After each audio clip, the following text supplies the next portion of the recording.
11ª questão. As percepções sociais do racismo. Bem, nós temos aqui um gráfico. Ele mostra uma pesquisa nas percepções sociais do racismo. Temos aqui afirmações como o Brasil é um país racista. A gente encontra um grande índice, de concordância.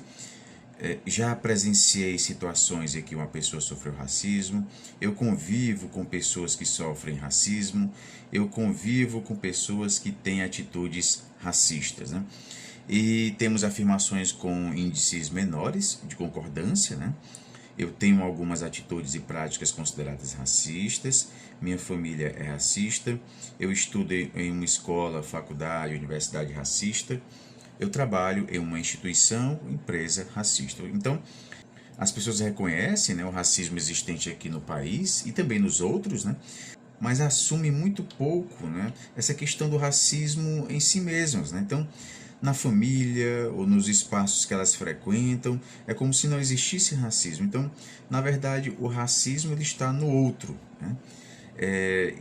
Digamos que nós podemos dizer que é uma certa incoerência aqui, A pesquisa As Percepções Sociais do Racismo foi realizada pelo Instituto de Referência Negra, Peregun, e pelo Projeto SETA, Sistema Educacional Transformador e Antirracista, realizada pelo IPEC. Foram entrevistadas 2.000 pessoas maiores de 16 anos em 127 municípios entre os dias 14 e 18 de abril de 2023. A partir da análise dos resultados da pesquisa apontados no gráfico, conclui-se que o racismo está principalmente relacionado ao... Bem, pelo que a gente já discutiu aqui rapidamente, obviamente a gente chega aqui à opção B de bola, ao outro. Os dados mostram que na percepção dos que foram entrevistados, o racismo ele é visto como algo que acontece com os outros, é praticado por outros, o país, as pessoas ao redor, a sociedade, e quase nunca como sendo algo tipo, eu pratico racismo, a minha família pratica o racismo, ou uma marca diretamente relacionada aos espaços dos quais eu faço parte. Então isso acaba indicando que o racismo ele é percebido principalmente como um problema do outro, e não de si mesmo, tá bom? A opção A ela traz local. Bem, embora apareçam menções à escola, à empresa, esses itens eles têm baixa concordância. O foco não é a ideia de lugares racistas, mas sim de outros racistas, A opção C nos traz público. O gráfico ele não destaca uma oposição entre público e privado. O que nós temos é essa oposição eu, nós, e os outros, tá bom? E a opção D, indivíduo, na verdade seria o contrário do que o gráfico está sugerindo, Já que poucas pessoas admitem, eu sou racista, eu tenho atitudes racistas, então não se trata aqui do indivíduo. A leitura crítica desse gráfico está apontando para esse racismo como sendo algo deslocado de si, e ele passa a ser projetado no outro, tá bom? Portanto, a opção correta, letra B de bola. 12ª questão. Ministério Público Federal intima a Caixa a explicar destino de poupanças de escravizados. Pela primeira vez, um banco brasileiro foi intimado a prestar esclarecimentos sobre o destino de poupanças abertas por pessoas escravizadas no século XIX.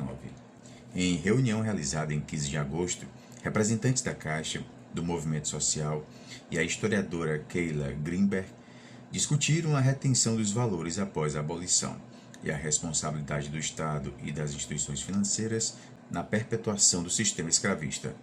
Segundo Greenberg, a partir de 1871, com a Lei do Ventre Livre e, sobretudo, o Regulamento de 1872, pessoas escravizadas no Brasil passaram a ter possibilidade legal de abrir poupanças na Caixa. Na maioria dos casos, esses depósitos tinham como objetivo financiar a compra da própria liberdade ou de familiares, prática comum à época. A pergunta que se faz hoje é: depois da abolição, o que aconteceu com essas poupanças? Aponta Keila. A ação empreendida pelo Ministério Público Federal sobre a Caixa Econômica constitui um uso social do conhecimento acadêmico que promove, opção correta, pessoal, letra D de dado, né? Reparação histórica, né? Vejam, o texto ele está trazendo que o Ministério Público Federal intimou a Caixa Econômica a explicar o destino de poupanças de pessoas escravizadas no século XIX. Essas contas eram usadas muitas vezes para comprar a própria liberdade ou a de familiares. Então, a pergunta central é: o que aconteceu com esse dinheiro após a abolição? O debate envolve a responsabilidade do Estado e das instituições financeiras pela perpetuação do sistema escravista. Então, nós estamos aqui diante de uma ação jurídica, né? E ela é atual, né? E ela está buscando responsabilizar o Estado e levantar direitos econômicos que foram suprimidos historicamente. A ação do Ministério Público Federal parte de um conhecimento histórico, que é justamente aqui as pesquisas, né, de Greenberg. Busca também consequências concretas da escravidão no presente, questiona essa injustiça histórica que nunca foi reparada, né, e reivindica esse ajuste de contas com o passado escravista do Brasil. Então, o que nós temos aqui é exatamente essa reparação histórica, né? Ações contemporâneas que tentam reparar injustiças estruturais que foram cometidas contra grupos historicamente oprimidos. Portanto, a opção correta, letra D de dado, reparação histórica. Não é a opção A, conciliação de interesses, né? Não há aqui negociação entre as partes, o que há é uma cobrança de responsabilidade, né? Não se trata também de erradicação do racismo. Essa ação ela não vai eliminar o racismo estrutural, né? Ela apenas enfrenta uma de suas consequências históricas. E também não é indenização coletiva. Uma eventual indenização ela pode ser consequência futura, mas o texto ele não menciona isso como sendo um resultado estabelecido. A iniciativa do Ministério Público Federal transforma o passado em uma demanda política no presente, usando a pesquisa histórica para exigir verdade, reconhecimento e justiça pelos direitos econômicos que foram negados às pessoas escravizadas. Isso é reparação histórica, tá bom? Portanto, opção correta, letra D de dado. 13ª questão. Temos aqui duas figuras, né? Figura 1, Piedra de los Tecomates, também conhecida como deusa Xauchitlicue, San Miguel de Coatlichan. Figura 2, Museu Nacional, Monolito de Tlaloc, cidade do México. Durante mais de um milênio, uma pedra esculpida permaneceu deitada na paisagem do vilarejo de Coatlichan, no interior do México, onde as pessoas iam para passear e fazer piqueniques. Era conhecida pela população como Pedra de los Tecomates. Tecomate significa vaso na língua náhuatl, ou deusa Xauchitlicue, associada à fertilidade e às inundações. No início do século XX, um arqueólogo propôs que seria uma representação do deus Tlaloc, associado à agricultura e às chuvas. Em 1964, o presidente do México criou o Museu Nacional de Antropologia na capital do país e decidiu transportar a pedra para o museu, transformando-a em um monumento nacional e representação definitiva do deus Tlaloc, relacionando o passado pré-hispânico e os povos originários que esculpiram a pedra ao passado da nação. Esse processo de conversão da pedra traz elementos importantes para pensarmos a dimensão performativa que define os modos como funcionam diferentes culturas de passado, categoria que carrega em si as formas variadas pelas quais o passado é usado, mas também as distintas modalidades pelas quais ele é significado. A transformação da Pedra de los Tecomates em monumento nacional está relacionada a uma cultura de passado caracterizada pela opção correta, pessoal, letra B de bola, né? Historicização. Veja, o processo descrito aqui é justamente o ato de transformar um objeto do passado em um documento histórico, atribuir a esse objeto um sentido histórico e nacional, colocá-lo em um contexto institucional, que é justamente o museu, né? e vinculá-lo a uma narrativa oficial sobre o México. Esse processo é chamado de historicização, ou seja, colocar algo no campo da história, dando a ele um significado histórico e um papel na construção da memória social. Não se trata aqui de localização, não é apenas localizar no espaço, é reinterpretar e ressignificar o objeto. Não se trata de modernização, o foco aqui não é atualizar a pedra ou tornar essa pedra moderna, né? O foco aqui é tornar essa pedra histórica, né? E também não é mercantilização, não há aqui uma discussão sobre transformar o objeto em mercadoria ou um produto turístico. O caso mostra que o Estado ele redefine o passado quando recontextualiza um objeto material e dá a ele um status histórico, né? Uma identidade nacional. Isso caracteriza perfeitamente esse processo de historicização. Portanto, a opção correta é a letra B de bola. 14ª questão. Exposição em São Paulo recria rostos de africanos escravizados com inteligência artificial.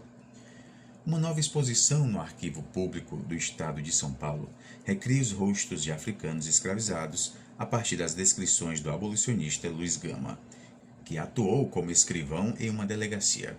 O artista e arquivista Diego Rimaus idealizou a exposição para recuperar a identidade de pessoas que nunca tiveram o direito de existir plenamente. Ele utilizou as descrições de Gama, que datam de 1862 a 1866, e incluíam detalhes físicos como cara redonda, olhos pequenos, lábios regulares, para gerar os rostos por meio de ferramentas de IA. Apesar de alguns ajustes necessários devido a anacronismos da tecnologia, os rostos agora aparecem em formatos contemporâneos de documentos de identidade. O uso que Diego Rimaus faz da IA na exposição oferece a possibilidade de que a docente utilize fontes na sala de aula, articulando os seguintes elementos. Opção correta, pessoal, letra A. Visualidade e aproximação subjetiva, né?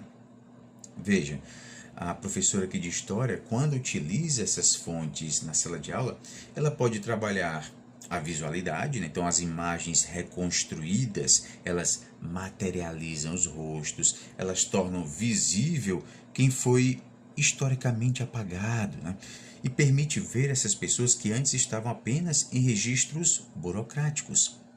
E temos essa aproximação subjetiva, né? As representações, elas despertam uma empatia, diminuem o distanciamento entre o estudante e aquele sujeito histórico e permitem imaginar e reconhecer a humanidade dessas pessoas.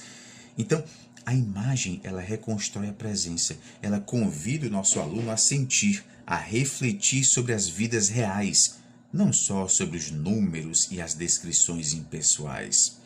Portanto, a alternativa correta, letra A. Não se trata de verdade e representação estética, na questão que ela não discute essa verdade histórica da imagem. O que nós temos é esse poder de humanizar e de aproximar, né? Não se trata de leitura e revisão historiográfica, né? O objeto aqui não são as análises de textos ou as revisões de interpretações acadêmicas, né? O que nós temos é essa representação visual. E também não se trata de análise e reprodução textual. O material principal são as imagens e não os textos a serem analisados ou reproduzidos, tá bom?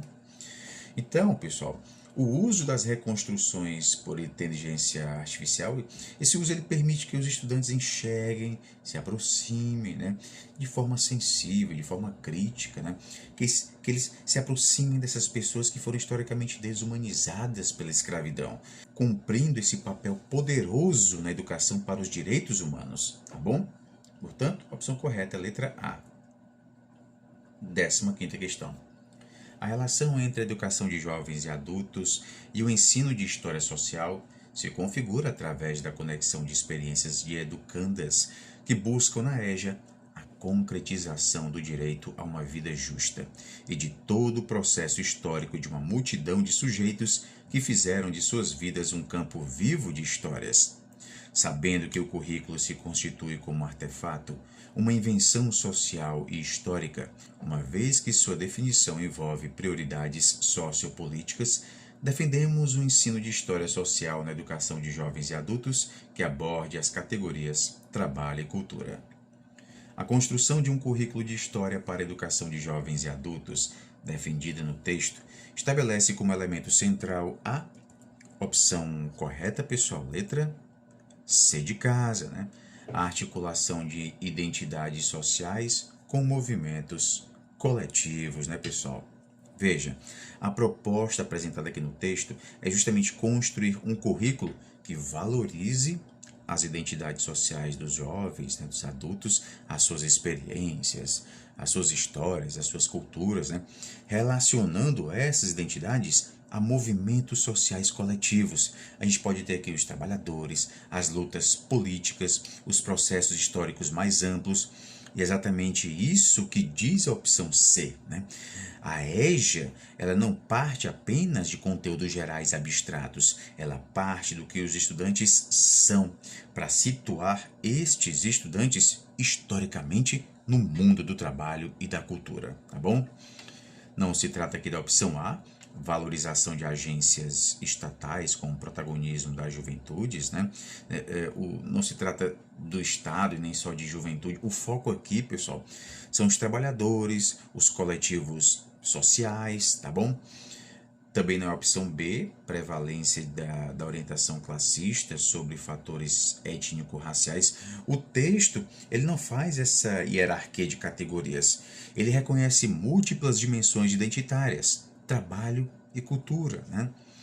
Também na opção D, né, ênfase de diretrizes éticas sobre finalidades cognitivas. Não, né? Embora haja essa dimensão política e ética, né, o foco é curricular e social, e não apenas ético, né?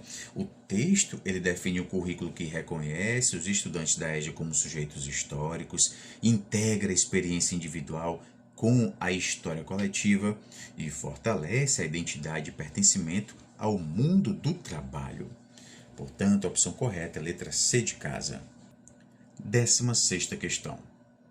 Um dos procedimentos para renovar o ensino de história é torná-lo interessante e compreensível para os estudantes e a inserção do aspecto local, pois isso permite o estudo do mundo mais próximo da comunidade escolar.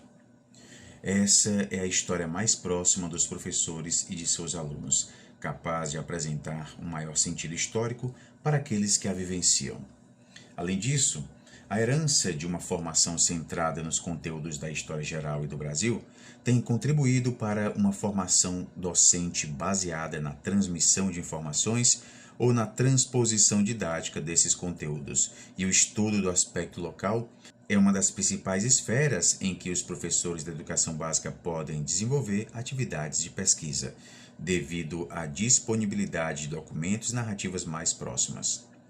As potencialidades da história local para a construção do conhecimento histórico escolar, enfatizadas no texto, se baseiam nas ideias de opção correta, pessoal, letra A, experiência e práticas de investigação, né?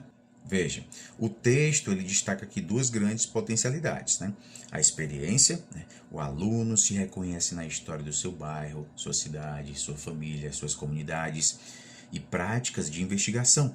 Os professores e estudantes podem pesquisar, entrevistar, visitar arquivos e espaços, analisar documentos locais. Então essa combinação, ela fortalece a construção do conhecimento histórico escolar com a participação ativa, com os sentidos socialmente compartilhados, tá bom?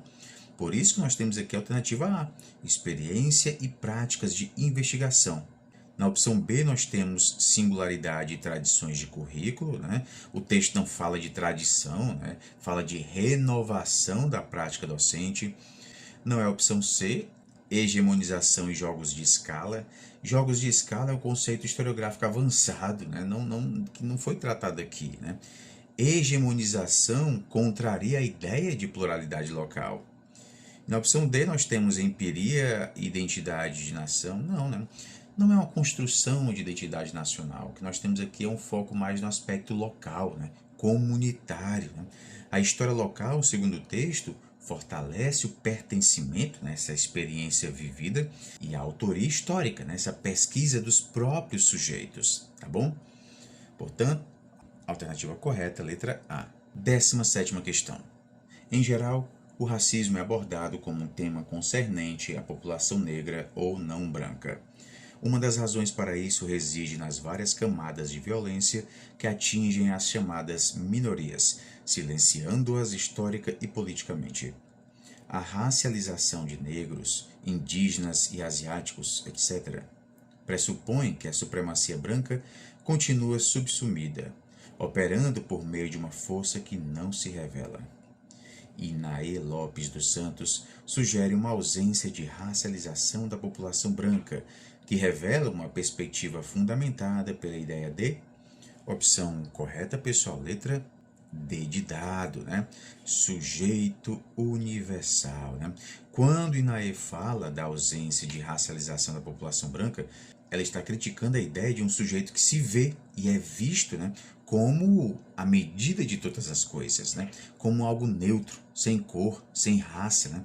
Isso é o que nós chamamos de sujeito universal, que é aquele que se coloca como um padrão humano, enquanto os outros, né, são racializados, são marcados, são diferentes, né? Então a perspectiva da autora revela e critica a construção da branquitude como um sujeito universal, justificando justamente a opção D de dado. Na opção A nós temos multiplicidade étnica, o texto não fala dessa diversidade, ele aponta para o apagamento da branquitude como raça. Opção B, amplitude cultural, não se trata aqui de riqueza cultural, né? O que nós temos aqui é uma questão de poder, né? De hierarquia racial. E a opção C, agência coletiva, também não é sobre mobilização política direta, né? O que nós temos aqui é algo que é visto como norma, né? E Inaê mostra que no racismo brasileiro, os negros, os indígenas, né, e os outros grupos são racializados, enquanto que o branco ele é colocado como universal, como neutro, né? E isso mantém essa supremacia branca invisível, tá bom? Portanto, alternativa correta, letra D de dado. 18ª questão. Entrevista com Ilan Pappé, historiador israelense, autor de Brevíssima História do Conflito Israel-Palestina. Editora Elefante. Ilan, você passou a maior parte de sua carreira documentando a história de Israel e da Palestina. O que você está procurando? Há algo que te levou a analisar a região com tantos detalhes, com tanta veracidade? Ele diz: o principal impulso é desafiar a fabricação de narrativas e a injustiça que, na minha opinião, estão interligadas, e desafiar a forma como a história da Palestina ainda é ensinada, contada pela mídia, pela academia, pelo establishment, especialmente no norte global, mas também em alguns países do sul. A narrativa é um fator importante na contínua opressão dos palestinos. E, portanto, acredito que desafiar a narrativa dominante sobre o que aconteceu há 70 anos e sobre o que aconteceu há um ano é uma parte importante da luta para ajudar os palestinos a recuperar a liberdade, a independência e a autodeterminação. Espero que, ao estabelecer uma infraestrutura verdadeira para a reivindicação e a história dos palestinos, mais pessoas sejam convencidas de que a luta palestina é justa e precisa ser apoiada. Como sabemos, se você ouvir a mídia convencional, a versão histórica que eles contam imuniza Israel, proporciona a Israel uma posição excepcional pela qual pode praticar a limpeza étnica. Hoje em dia, até genocídio se transformou em legítima defesa de um Estado democrático contra terroristas. Muitas dessas descrições estão ancoradas em uma determinada visão histórica do que é Israel e de quem são os palestinos. Para além de compreender as motivações históricas que envolvem o conflito entre Israel e Palestina, Ilan Pappé atribui às narrativas historiográficas uma função social relacionada à opção correta, pessoal, letra A, desconstrução de estereótipos, né, pessoal? Veja, a pergunta é: Ilan Pape atribui às narrativas históricas a uma função social relacionada a quê? Bem, pelo texto, né, ele busca desafiar essa narrativa dominante, desmontar as formas pelas quais Israel é inocentado, né, e os palestinos são demonizados, né? E também reconstruir a história de modo a mostrar a legitimidade da luta palestina. Isso significa usar a historiografia para desfazer imagens distorcidas, para desfazer rótulos e classificações simplistas sobre quem é democrático, quem é terrorista, quem é vítima, quem é agressor, né? Então, desconstruir estereótipos históricos e políticos. Portanto, a alternativa correta é a letra A. Não se trata aqui de desmobilização de ações, né? Justamente o oposto, né? Ele quer fortalecer a luta palestina e não desmobilizar essa luta.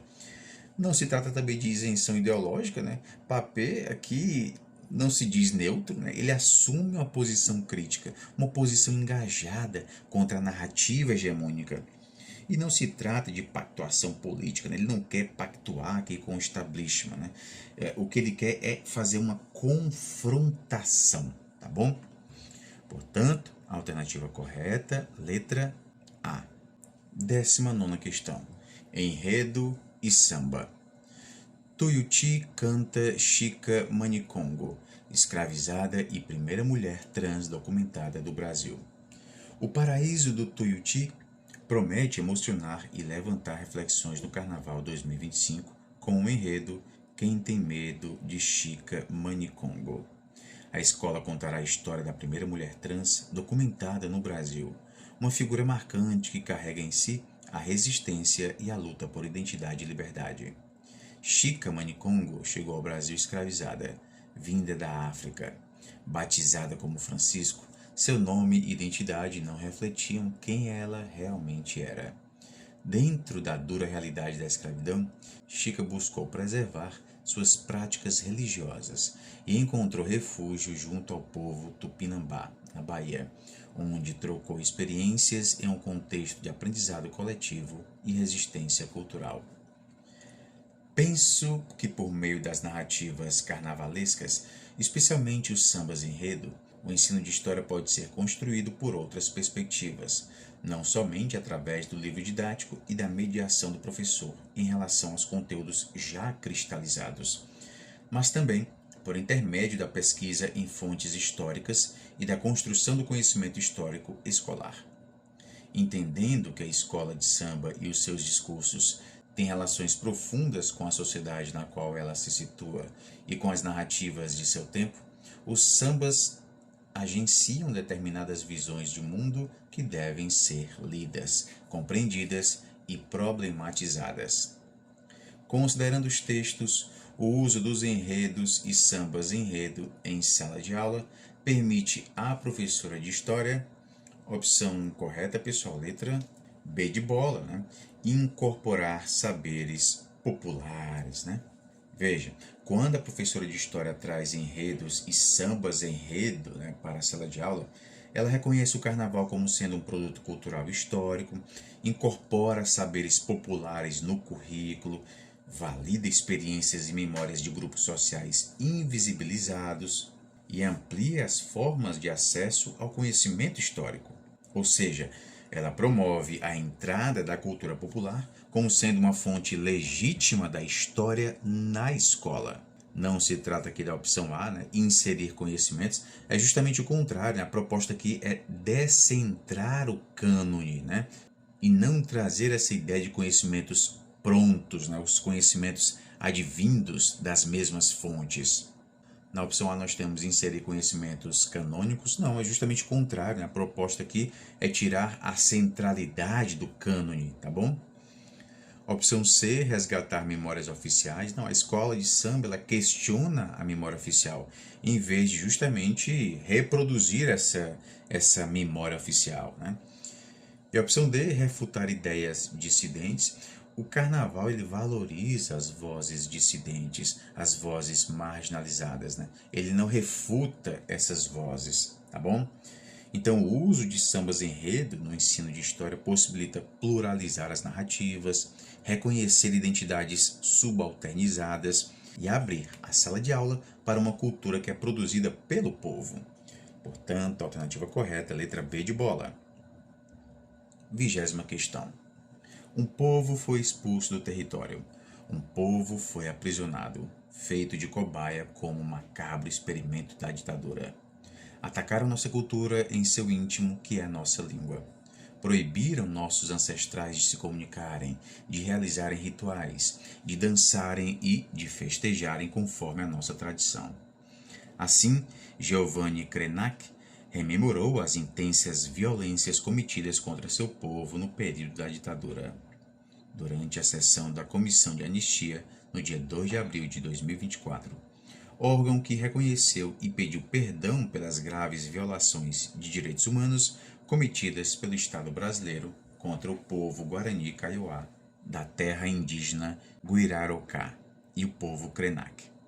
Agora, esses dois povos indígenas adquiriram o status de anistiados políticos e, entre outras recomendações da comissão, viram a demarcação de suas terras ser reconhecida como uma forma efetiva de reparação. A partir do ano de 2023, o regime da Comissão de Anistia do Governo Federal passou a permitir a solicitação coletiva de anistia, alterando normas anteriores que autorizavam apenas pedidos individuais. As mudanças nas regras de concessão de anistia e o pedido de perdão feito pelo Estado brasileiro aos povos indígenas Guarani Kaiowá e Krenak possibilitam uma abordagem dos direitos humanos que destaca a dimensão. Opção correta, pessoal, letra A, dimensão étnica, né, pessoal? Veja, o foco aqui está nos povos indígenas nomeados, em violências que têm base na sua condição étnica, né? Os ataques à língua, à cultura, ao território, né? E em uma reparação voltada a coletividades étnicas, os povos, e não apenas os indivíduos. Então isso deixa clara essa abordagem dos direitos humanos, que é centrada na dimensão étnica. Reconhecer que certos grupos sofrem violações exatamente por serem quem são, indígenas, tá bom? Não é a opção B de bola, regional, né? Não se trata aqui de uma região administrativa ou geográfica de forma abstrata, né? O que nós temos são povos específicos com uma identidade étnica própria, né? Não se trata de folclórica, né? Não é valorização de manifestações folclóricas. O que nós temos é o reconhecimento de violências estruturais, né? E desse caráter político, e não é institucional, né? Embora a comissão ela seja uma instituição, a pergunta ela não quer saber quem faz, que seria que o Estado, né? Mas sim qual dimensão dos direitos humanos é ressaltada nessa ação, tá bom? Então, a alteração do regime e o pedido de perdão do Estado reconhecem os povos indígenas como sendo sujeitos coletivos de direito, evidenciam que as violações foram marcadas pela sua etnicidade e apontam para uma reparação com um recorte étnico, ok? Portanto, a alternativa correta é a letra A. E nós finalizamos aqui a correção deste Exame Nacional de Acesso ao Prof. História. Bons estudos a todos e até a próxima.